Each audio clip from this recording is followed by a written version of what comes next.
大家好，我是小瑞。寒冷的冬天，刚出锅的香酥小丸子回味无穷，尤其趁热吃，外酥里嫩，口感特别好。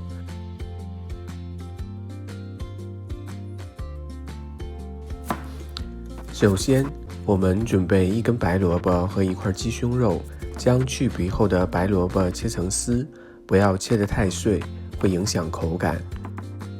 然后将萝卜丝装入小盆中，加2勺盐，搅拌均匀后腌制15分钟，腌出水分即可。在腌制的过程中，我们可以来处理鸡胸肉。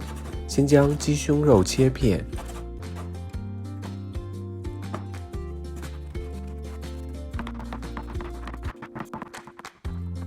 然后将它切成肉泥，像这样就可以了。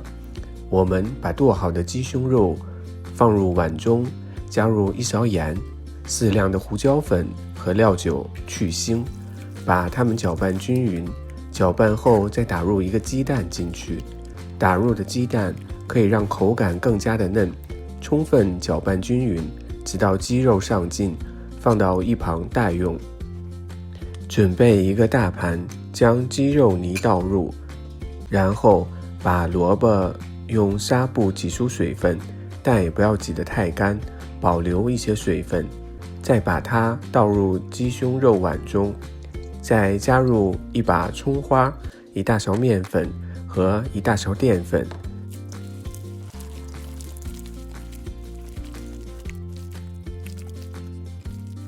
然后用手充分的搅拌均匀，抓拌像这样稀稠度就可以了。然后用手把食材团成团子，放在面包糠里，表面裹上面包糠，放一旁待用。